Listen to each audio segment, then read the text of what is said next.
Olá, boa tarde. Hoje, Sucesso no Campo, recebendo aqui Major Vitor Hugo. Ele foi deputado federal, né? Ele foi também ali na Câmara o líder do governo no governo Bolsonaro. E agora nós vamos fazer um bate-papo com ele para vermos como que está 2024 com o PL, com essas visitas pelo interior. Major, boa tarde. Boa tarde, Fabélia. Boa tarde aos nossos amigos telespectadores. Uma grande honra estar aqui no Sucesso no Campo e cada vez mais vendo, né, o crescimento de vocês, o fortalecimento. Feliz de estar aqui na minha cidade de Jataí, que eu sempre reforço, faz aniversário junto comigo, 31 de maio. Então eu fico extremamente feliz de estar aqui. Major, vamos começar falando assim.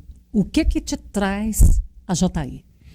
Bom, você sabe da minha ligação com a cidade, né? No final do meu mandato, quando eu fui candidato ao governo do estado de Goiás, mas um pouquinho antes da candidatura, eu trouxe o presidente Bolsonaro aqui no dia do aniversário da cidade, meu aniversário.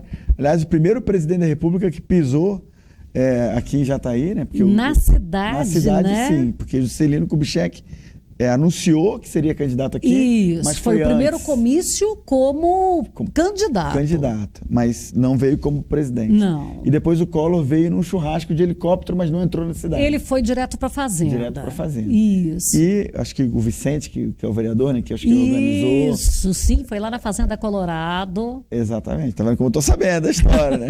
E aí, mas quem trouxe o presidente da República pela primeira vez para dentro da cidade fui eu, foi a meu convite, era uma data importante, que era o aniversário da cidade, e lógico, para mim, pessoalmente, também muito importante, porque era o meu aniversário e o Bolsonaro atendeu, talvez por causa dessa ligação como era o líder do governo, escolhido por ele, ou melhor, tinha sido já há algum tempo, e a nossa relação se aproximou muito, né? Então eu estou voltando agora, mais uma vez aqui ao sudoeste goiano, e especificamente a Jataí, já na condição de vice-presidente estadual do PL.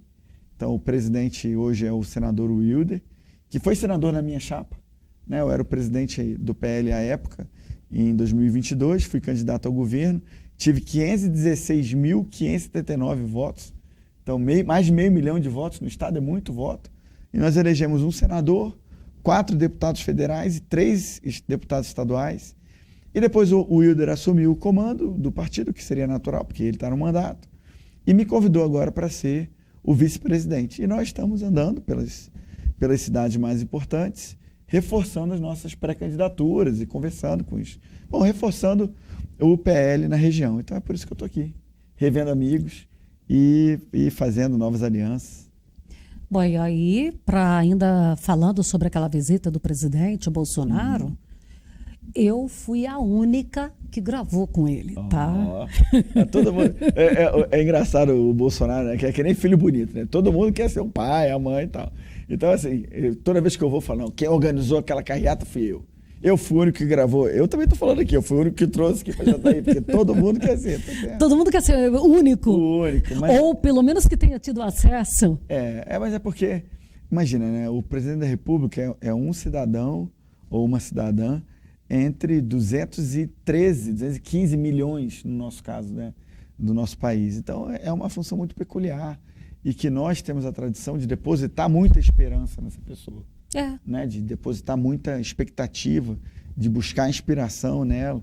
Então, e no caso do Bolsonaro em particular, né, de quem eu sou amigo mesmo, né, pessoal, tal, trazê-lo aqui em Goiás, e em particular na região sudoeste, e ainda mais especial Jataí, Rio Verde, Mineiros, eu acho que até por causa do agro, da importância do agro aqui para o país e para a região, e sabendo que o Bolsonaro foi um presidente que valorizou muito o agro, né? Acho que estava tudo casando assim, bem ajustadinho, né? E foi uma honra para a gente. Imagino que você tenha sido uma experiência muito bacana para você, mesmo com toda a experiência, né? E com toda a sua habilidade, profissionalismo, mas ainda assim é um momento especial, né? Não resta dúvida, até porque eu sei que eu me tornei uma figura conhecida dele. Porque minha primeira entrevista com ele foi em Gramado em 2017. Então, e dali a gente se encontrou em vários municípios. E já em 2019, quando ele já estava na presidência, lá em Aragarça, ele se dirigiu a mim. Eu estava lá, não sei também. Para me atender. E ainda falando, né? Que eu falo que o melhor ainda na frase é ainda dizer prazer em revê-la. Legal, legal. Você lembra que ele mandou... Tira todas as grades aqui pro povo vir para perto, e todo mundo invadiu lá, segurança com medo de tudo. Não, naquele momento eu estava de costas, eu não vi que ele tinha pedido, eu só escutei aquele tropelo.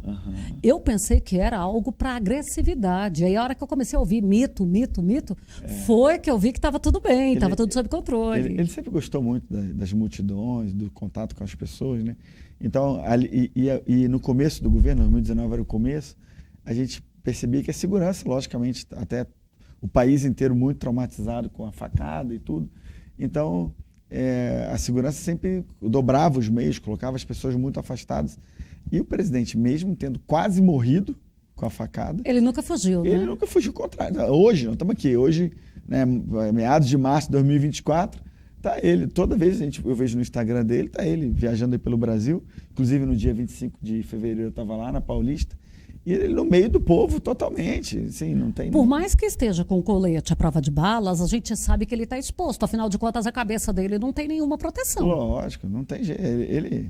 E o colete, às vezes, é muito mais uma imposição da segurança do que uma vontade do que a vontade dele. Se dependesse a gente dele. Percebe. E, na verdade, quando você vê aquela multidão, mesmo na Paulista, ou agora, essa semana ele está lá no Rio de Janeiro, a gente está vendo ele lá em Araruama, São Pedro da Aldeia, não sei o quê. Você vê Maricá, você vê a multidão em torno dele.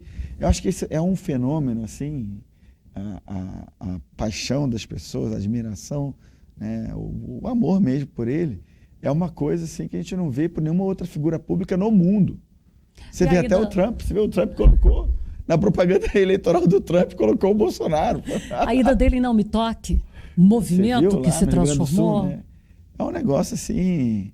realmente ele precisa ser estudado, porque a conexão dele com a população brasileira, com uma parte grande da população brasileira, é uma coisa assim, ele conversa com as pessoas, eu acho, até quando ele não fala, ele conversa pelo jeito de olhar, ele conversa pela forma de se dirigir. Quando ele estava na presidência, então, que todos os olhares, inclusive da imprensa, eram sobre ele, né? Eu acho que continua ainda, né? Continua, porque quase um ano e meio depois. Tem isso também, você vê, falam muito mais dele do que do atual mandatário, né? Então, mas eu acho interessante essa conexão, sabe, de ele, sei lá, às vezes com o olhar, aí eu via nas redes sociais as pessoas comentando, mas eu achei ele meio triste, acho que ele estava feliz, acho que ele estava empolgado, não, aquilo ali, ele fez aquilo ali, mas ele... Então as pessoas analisavam até na comunicação não verbal. Todo mundo faz essa análise corporal facial dele, né? E quando a gente está aí falando do partido, e o PL Mulher? A ex-primeira-dama, né, a Michele Bolsonaro, está fazendo um trabalho muito bacana de fazer crescer essa vertente do PL, importantíssima. Acho que a participação da mulher na política precisa ser incentivada, porque vocês têm muito a contribuir em todas as áreas. E às vezes a gente sente que o espaço está garantido, inclusive por lei, e infelizmente tem poucas mulheres que se interessam de entrar para a política, por uma série de fatores. E eu fui presidente estadual de partido, né, na eleição de 2022 e senti essa dificuldade de encontrar candidatos que quisessem efetivamente participar.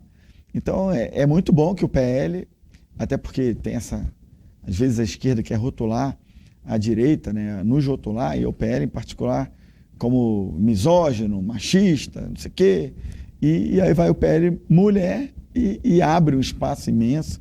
E a gente vê a presidente do PL Mulher aqui em Jataí, que é a Jordana, fazendo um trabalho excepcional. Já recolheu aí mais de 1000 fichas de filiação do PL, que é uma... dos nossos objetivos. O PL já é o maior partido do Brasil, tem quase 100 deputados federais e tem, acho que mais de 10 senadores, e aí tem centenas de deputados estaduais e por aí vai, mas nós já somos o maior partido do Brasil, em termos de pessoas com mandato, mas não somos em termos de filiações. Acho que em filiação, se eu não me engano, o PL é o 11º.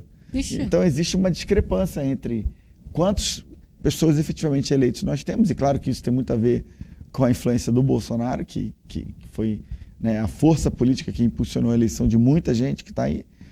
Mas, em contrapartida, a quantidade de filiados ainda deixa a desejar. Então, é o objetivo estratégico do nosso partido também é aumentar a quantidade de filiações. E a Jordana, aqui em Jataí, no PL Mulher, tem, seguindo as orientações da Michelle Bolsonaro, né, no nível nacional, tem feito um grande trabalho de filiação.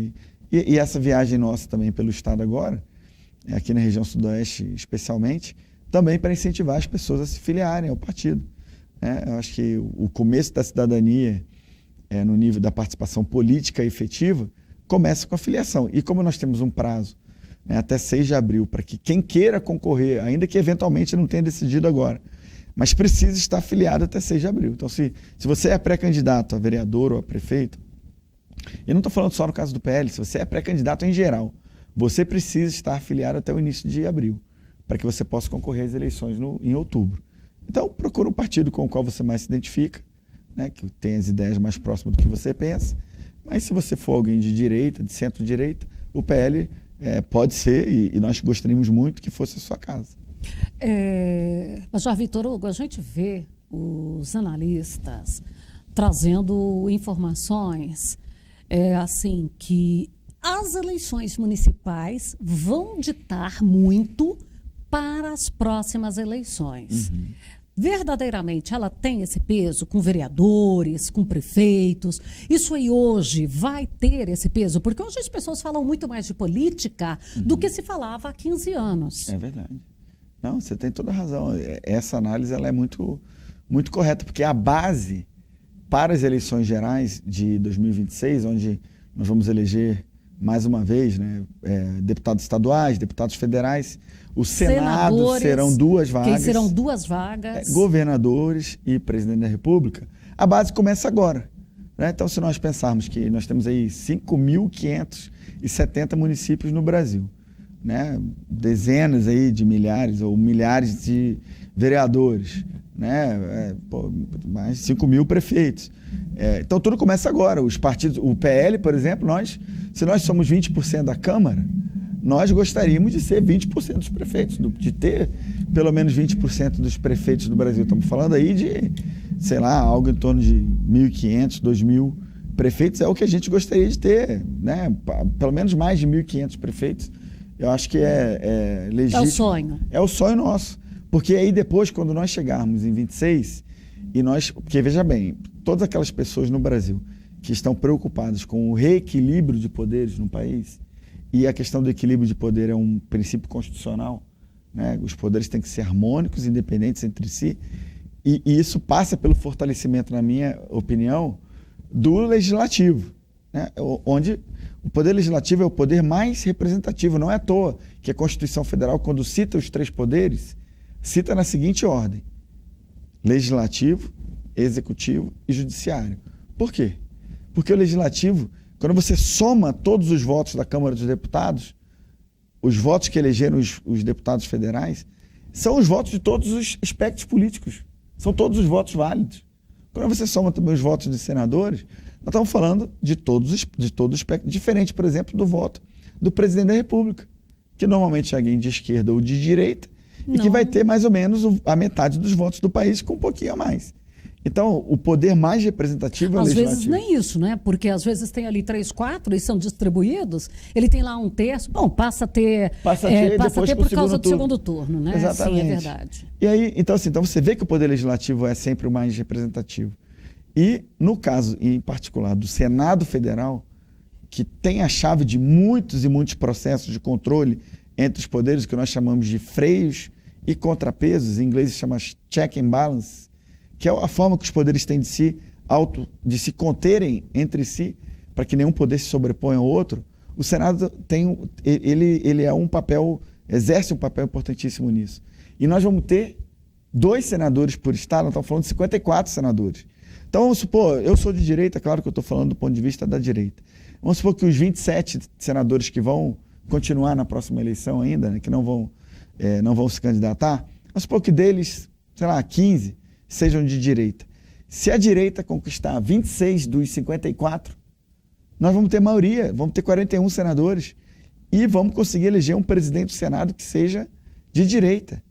E aí, na minha visão, isso vai reequilibrar os poderes no país. Então, tanto que eu, na eleição de 2022, fui candidato ao governo e convidei o Wilder Moraes para ser o senador na minha chapa. Ele foi eleito, depois assumiu a presidência, nós invertemos os papéis. Agora ele me convidou para eu ser o vice-presidente dele, ele era o meu vice-presidente, e ele tende a ir para o governo do Estado, concorrer ao governo em 26, e é natural eu estou tentando construir a minha pré-candidatura, mas já numa visão de longo prazo, né, para 26 ao Senado Federal. O presidente Bolsonaro tem conversado comigo sobre isso, né, são 2 vagas, eu tive mais de 500 mil de votos na eleição para o governo, quem sabe consigo também, né, me viabilizar para 2026 para o Senado. É uma opção, tenho recebido muitas mensagens, né, de apoio nesse sentido, me incentivando ou até me aconselhando para isso. Sei que é um desafio imenso, mas não tenho receio também de encarar. Encarei o governo do Estado no momento muito mais crítico, quanto mais o Senado Federal também não teria nenhum receio de fazê-lo. E rapidamente aqui, para a gente encerrar, porque o tempo está esgotado, para esse ano, o que é a pretensão? Bom, então, o presidente Bolsonaro também me chamou quando eu voltei, quando ele voltou dos Estados Unidos. Primeira coisa que ele falou quando eu entrei na sala dele para dar um abraço nele, falar com ele que bem-vindo ao país. Ele, Vitor Hugo, se eu fosse você, não sei se eu posso dar conselho, não. Eu iria para vereador de Goiânia. Você vai ter uma equipe, você vai ter condições de ajudar a eleger o maior número de vereadores conservadores, de cuidar da sua capital. E eu vim amadurecendo isso quase 1 ano já. Então, eu sou pré-candidato a vereador na cidade de Goiânia, querendo ajudar a nós elegermos uma bancada gigante de vereadores conservadores, que vai ajudar também a cuidar de uma cidade que está precisando de novos olhares, né? Então, acho que esse vai ser o meu desafio para esse ano. Major Vitor Hugo, quero agradecê-lo mais uma vez. Vir a Jataí, vir ao Sucesso no Campo. E aí, estamos aí para trazer as boas notícias sempre. Tá bom, muito obrigado, Fabélia, parabéns novamente. Um abraço para o Lima, seu marido e nosso grande amigo. Fiquem com Deus.